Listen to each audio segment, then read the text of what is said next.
con Marian Jáuregui. Ella es coordinadora del equipo de fact-checking del Jurado Nacional de Elecciones y para nosotros es un gusto darle la bienvenida. Marian, ¿cómo estás? Buenos días. ¿Qué tal, Marian? Sí, ¿puedes habilitar tu micro, por favor? Sí, ¿cómo estás, Paloma? Listo. Buenos días. Perfecto. Y felicitaciones por el relanzamiento del canal del jurado. Muchas gracias, Marian. Marian, hoy vamos a hablar sobre los factores que han generado desinformación en el contexto electoral peruano. Esto porque tú en los próximos días tienes una actividad importante, una ponencia. Cuéntanos más.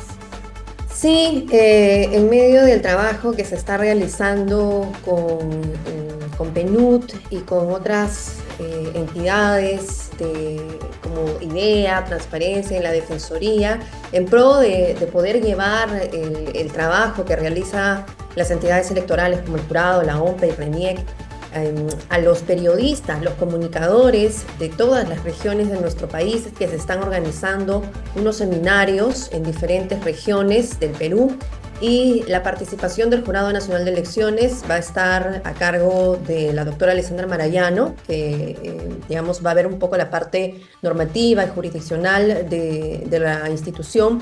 Y yo como coordinadora del Comité Técnico de Fact-Checking vamos a estar hablando de los factores que han hecho que se generen estas campañas de desinformación, que tengamos estos ataques, que se genere esta polarización, esta desconfianza en las instituciones. Esto va a ocurrir en Arequipa este miércoles 24 en la tarde, pero también, como te decía, vamos a estar en Trujillo, en Cusco, en Iquitos y también va a haber un seminario aquí en Lima. Bien, Marian, por favor, cuéntanos por qué se genera la desinformación en el contexto de los procesos electorales. ¿Qué es lo que motiva? Bueno, uno de los factores definitivamente es la polarización que se ha visto claramente y notablemente en el proceso electoral de las elecciones generales 2021, en el que hay marcadas diferencias entre extremos y que llevan precisamente a estas campañas de desinformación en las que si tú no piensas como yo, ¿no? Entonces estás en mi contra. Y es ahí, en ese momento, en el que algunos actores, sobre todo actores políticos, aprovechan para poder generar estas desinformaciones que sobre todo se valen de las emociones, de los miedos, ¿no? de la ira, para poder generar publicaciones, sobre todo en las redes sociales, que pueden afectar a los ciudadanos, ¿no? Claro. Otra de los factores que genera también desinformación son los vacíos informativos, ¿no? Por eso desde el Jurado Nacional de Elecciones y sobre todo desde el Comité de Fact-Checking trabajamos mucho en la educación y sobre todo en la prevención a través de las campañas educativas para que se puedan conocer la labor que realiza la institución, sus órganos descentralizados, los jurados electorales especiales, cuáles son sus funciones, porque también hay mucha falta de comprensión sobre temas que en el caso de nuestra institución son altamente especializados, pero no solamente en nuestra institución, también ocurre en el caso de OMPE, de RENIEC. Por eso es que estamos haciendo estos seminarios en conjunto con todas estas instituciones que te he mencionado, ¿no? Claro, Marian, ¿cuáles son las acciones que se deben realizar para luchar contra esta desinformación? Desde el Jurado Nacional de Elecciones tenemos, por supuesto, el Comité Técnico de Fact-Checking, otros esfuerzos también de instituciones desde el periodismo, pero como ciudadanos, ¿qué es lo que tenemos que hacer? Mencionaba que uno de los principales es justamente la educación digital. O sea, lo que pasa es que una vez que ya tenemos la campaña de desinformación desatada, ya está el problema en medio y digamos que el fact-checking es una de las herramientas más potentes que tenemos para poder hacerle frente, pero ya estamos ante el problema. Y poder luchar contra la desinformación cuando ya la tenemos aquí es bastante complicado, porque incluso el algoritmo de las redes sociales a veces no nos permite poder hacer que las publicaciones que son la verdad puedan competir con las publicaciones que precisamente, que se valen, como te digo, de estas emociones, de titulares enormes y rimbombantes, que apelan justamente a lo visual, a lo llamativo, puedan tener más vistas incluso que las publicaciones que te dicen la verdad, ¿no?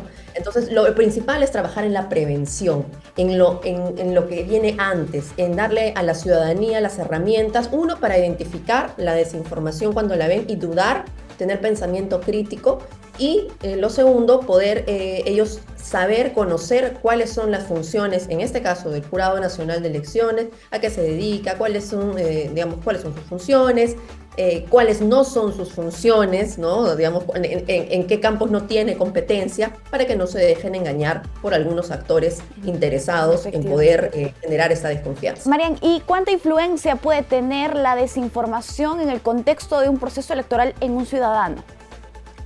Bueno, definitivamente, Paloma, aquí hay un peligro latente que tiene que ver, uno, con la generación de la desconfianza en las instituciones, con socavar la democracia, la institucionalidad, pone en peligro, además, el derecho libre de un ciudadano a poder elegir a sus autoridades sin miedos, sin condicionamientos, porque te mencionaba que estas campañas siempre están apelando al temor, a la emoción, a condicionarlo a través de qué pasará si voto por esto, qué pasará, no ocurrirá alguna cosa terrible de repente, ¿no? Entonces, una persona debe poder estar informada libremente a través de las campañas de educación que se hacen con los diferentes esfuerzos de los entes electorales, pero no debe acudir a votar con miedo, ¿no? Eso no debe ocurrir, ni condicionada, ¿no? Entonces eso es limitar el derecho libre al voto del ciudadano, y eso es lo que buscan estas campañas de desinformación, además de generar la desconfianza y de desestabilizar la institucionalidad, no solamente de los entes electorales, sino también generar desconfianza en las autoridades. Y en algunos casos hasta generar violencia física, que hemos visto que ocurre hacia la persona, ¿no? Hacia las autoridades y hacia sus viviendas en algunas ocasiones. Así es, efectivamente, Marian. Y también se ha realizado una investigación donde se ha identificado que existen tipos de desinformación que son recurrentes, frecuentes en los procesos electorales de diferentes países. Y para poner algunos ejemplos, puede ser el de los muertos votan. ¿Cuáles otros existen, Marian?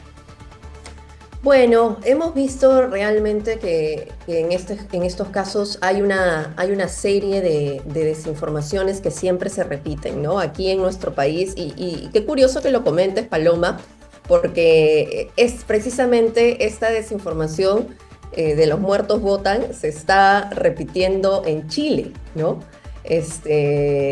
Justamente porque están ellos a puertas de un plebiscito sin precedentes, que de hecho viene precisamente por toda una crisis social que se generó en el 2019, así que digamos, esta es una situación, un plebiscito que es muy esperado por una gran cantidad de ciudadanos chilenos, pero que, sin embargo, hay un sector que no está de acuerdo y que desata estas campañas de desinformación. ¿Qué otros casos tenemos?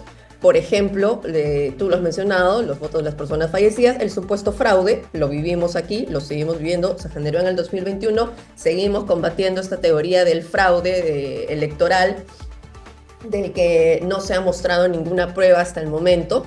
Irregularidades en el proceso electoral no significan que haya fraudes, irregularidades es un tema que a veces que tiene su vía para ser subsanables. En algunos casos estas irregularidades se detectan, son subsanables, en algunos casos no, y se sancionan, como la ley lo ordena. Otro, por ejemplo, caos en el día de las elecciones, falsas encuestas, también lo están reportando las encuestadoras en estos momentos, las falsas encuestas que toman los nombres de las encuestadoras, y en algunos casos algunas encuestas que supuestamente se han realizado por otras encuestadoras, universidades o encuestadoras, digamos, nuevas, ¿no? Claro. Que también están empezando a circular. Por redes sociales, sobre todo.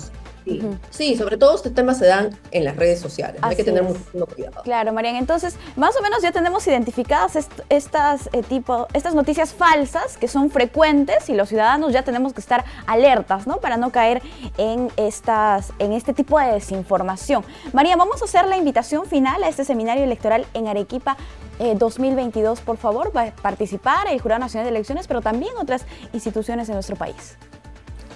Así es, vamos a estar en Arequipa este miércoles 24 a partir de las 2:30 de la tarde. Es un taller para comunicadores regional, que además de los comunicadores arequipeños, entiendo que va a reunir un poco a los comunicadores de la macrorregión sur, y esperamos verlos a todos ahí, poder conversar y poder debatir y poder intercambiar ideas sobre la desinformación.